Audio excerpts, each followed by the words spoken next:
Russia और China they are both strong.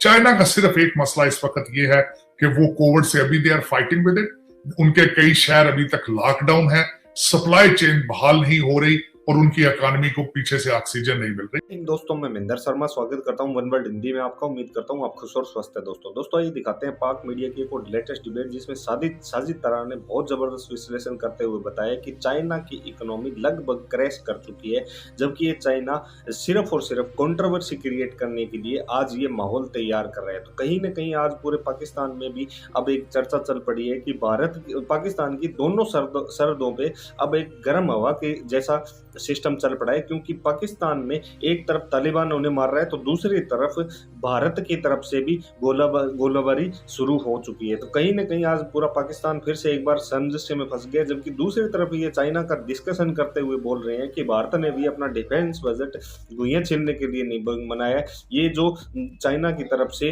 जो cease fire तोड़ा जाता है, कभी कुछ हरकतें की जाती है, उसका जवाब देने के लिए भारत की सेना बहुत जबरदस्त तरीके से तैयार खड़ी है सीमाओं पे। तो कहीं ना कहीं कैसे आज पाकिस्तान सहमा हुआ है और इधर भारत चाइना के बीच में जितना भी जो सिस्टम हुआ है उसी प्रकार का विश्लेषण इस डिबेट में किया गया। तो दोस्तों देखिए डिबेट और कमेंट में अपनी प्रतिक्रिया जरूर दें। लास्ट में आपसे रिक्वेस्ट करूंगा, चैनल पर नए हैं तो चैनल को सबसे पहले सब्सक्राइब करें, लाइक शेयर कमेंट जरूर करें। दोस्तों जय हिंद, वंदे मातरम, भारत माता की जय। दोस्तों मुल्कों के दरमियान और उसमें देखा जाए अगर तो इस वक्त भारत अपनी कोशिश बहुत कर रहा है, अपने डिफेंस एक्सपेंसेस को उन्होंने बहुत बढ़ा दिया है पहले से ज्यादा।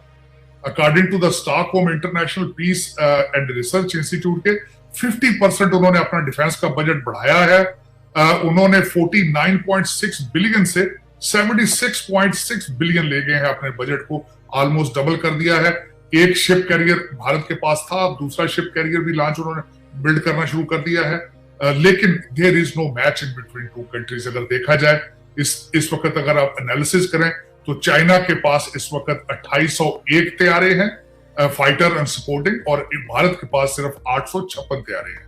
अगर देखा जाए तो नेवी के अंदर भी चाइना स्ट्रांग है, उनके पास 147 शिप्स या उसके रिलेटेड इंस्ट्रूमेंटल जहाज मौजूद है और भारत के पास सिर्फ 45 है। भारत के पास एक सबमरीन है, चाइना के पास 6 सबमरीन है। लेकिन ये कि भारत इज स्टेपिंग अप, अपने कोशिश कर रहे हैं कि वो चाइना को किसी तरीके से चाइना के इक्वल आए। अमेरिका की पार्टनरशिप है खासकर उनके साथ इस हवाले से डिफेंस की वजह से। लेकिन अब देखें कि ये कहा जाते हैं, मजे की बात यह है अगर देखा जाए तो ना सिर्फ उनकी कन्फ्रंट्रेशन भी है लेकिन ट्रेड भी अपने पीक पे है दोनों साइडों पे।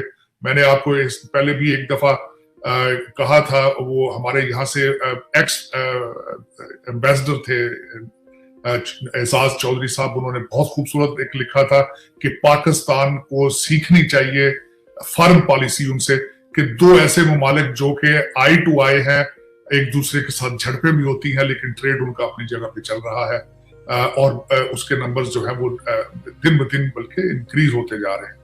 लेकिन ये वाकई झड़प हुई है भारत के लिए। पिछला हफ्ता 2 हफ्ते तकरीबन जो थे वो अच्छे नहीं थे।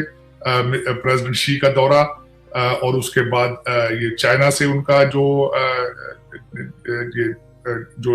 इंटरेक्शन हो रही है बॉर्डर के ऊपर, ये 2 हफ्ते जो थे उसमें काफी खबरों का बायस बना रहा है भारत। लेकिन मेरे ख्याल में पाकिस्तान की दुश्वारियां जो है, अब वो भी आपको पता है, चमन वाली साइड पे आपके 7 लोग जो हैं वो मर चुके हैं।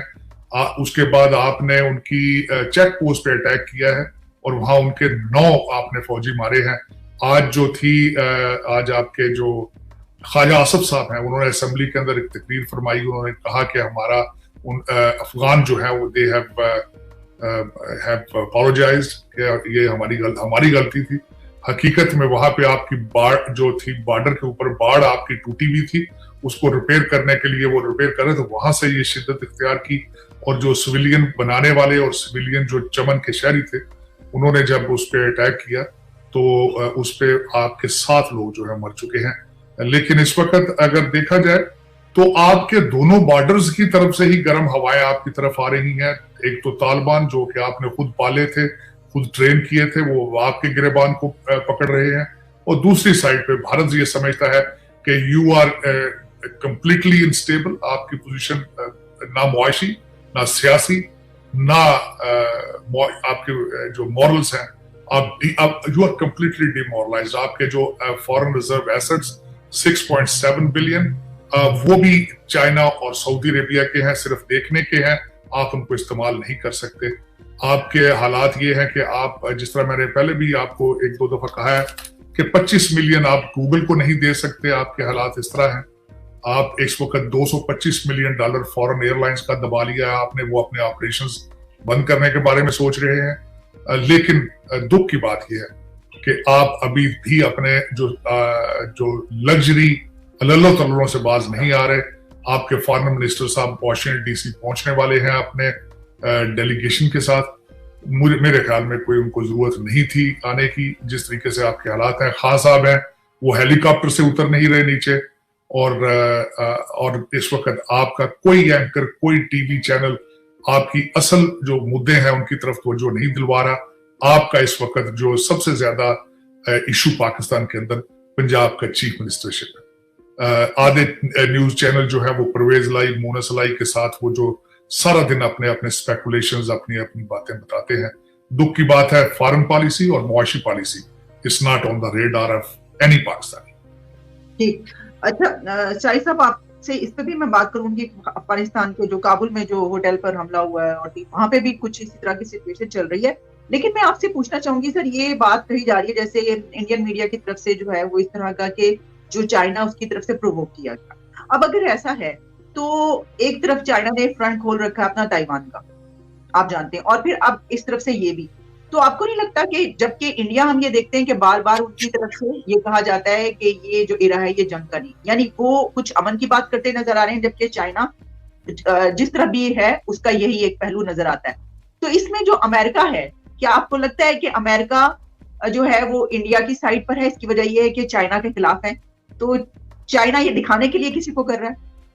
नहीं, आप ये देखें, नोट करें, अब से तकरीबन 1 महीना पहले अमेरिकन और इंडियन फोर्सेस ने एक्सरसाइज की थी चाइनीज बॉर्डर के बिल्कुल करीब, और उसके ऊपर चाइना जो था उनको रिजर्वेशंस थी। वो 100 किलोमीटर के फासले पे दोनों आर्मीज ने एक ठंडे इलाके के अंदर जो थी वो एक्सरसाइज की थी अमेरिकन के साथ। They had reservations there. उसके बाद आपने देखा होगा कि ताइवान में जाके हमारी स्पीकर जो है नैन्सी पेलोसी, उन्होंने प्रवोक करने की कोशिश की। तो वो भी अपना शो करना चाहते हैं। नया जो नेक्सस बन रहा है वो चाइना और रशिया का बन रहा है। नेक्सस दोनों समझते हैं कि हम मिलके हम वेस्ट को जो है वो मुआशी तौर पर या डिफेंस पे वी कैन काउंटर दैट, और उसमें somehow they are successful both of them. Russia का आप देखें, क्रीमिया में अगले दिन वो जो एक ब्रिज रशिया का और जो क्रीमिया को जोड़ रहा था जंग के दौरान, वो टूटा था। लेकिन इस हफ्ते की खबर ये थी कि वहां पे पुतिन जो है खुद गाड़ी चला के उन्होंने क्रीमिया का दौरा किया। उसके बाद वो जो पेट्रोलियम पे $60 पेट्रोलियम के ऊपर कैप था, उसको बड़े बुरे तरीके से उन्होंने रिजेक्ट किया। उन्होंने कहा कि अगर कैप की बात की तो हम अपनी गैस की सप्लाई बेचना ही बंद कर देंगे। तीसरा, जो बाइडेन की तरफ से एक सुलह के लिए भेजा, मिलने के लिए उन्होंने कहा कि मैं उस वक्त तक नहीं मिलूंगा जब तक हमारे जो एरियाज एनेक्सेशंस हमने टेक ओवर किए हैं उनको आप रिकॉग्नाइज नहीं करते उनकी कि वो they are part of Russia. So Russia और China they are both strong. China का सिर्फ एक मसला इस वक्त ये है कि वो कोविड से अभी they are fighting with it. उनके कई शहर अभी तक लॉकडाउन है, सप्लाई चेन बहाल नहीं हो रही और उनकी इकोनॉमी को पीछे से ऑक्सीजन नहीं मिल रही, वरना दे आर स्ट्रॉन्ग। मैंने आपको जिस तरह नंबर बताया, they are not only strong, they wanted to stand up to America and their allies, और somehow they are successful. Bharat जो है वो उनके पास they are struggling, they are coming up, no question about it, they are successful, लेकिन इसको उनको sustain करना पड़ेगा, इसको maintain करना होगा। ये सारी जितनी वो तरक्की कर रहे हैं, अगर किसी न किसी कॉन्फ्लिक्ट में फंसे तो उसके बाद ये सारा उनका इकोनॉमी कोलैप्स कर सकती है। They are going through crisis as well, लेकिन इस वक्त दो सपोर्ट है। तो जो उन्होंने रशिया से तेल लिया है, उनकी इकोनॉमी को वो बहुत बड़ी सपोर्ट है। अब मैं अगले दिन एक खबर पढ़ रहा था कि अब उन्होंने फर्टिलाइजर भी जो है रशिया से इंपोर्ट करना शुरू कर दिया। तो जब ये एक पेट्रोलियम प्रोडक्ट जो होती है, एक मेन क्योंकि फ्रेट होता है, हर चीज जो होती है आपकी रात जगह से आपकी फैक्ट्री से निकलकर बाजार तक कैसे जाती है, वो ट्रकों पे जाती है, ट्रेनों पे जाती है और उसमें एनर्जी लगती है। तो मैं समझता हूँ इस पर भारत की इकोनॉमी का सबसे बड़ा सीक्रेट जो उन्होंने रशिया से तेल लेना शुरू किया, तो सस्ता तेल लेकर उन्होंने कीमतें मेंटेन रखी और दे आर मेकिंग मनी।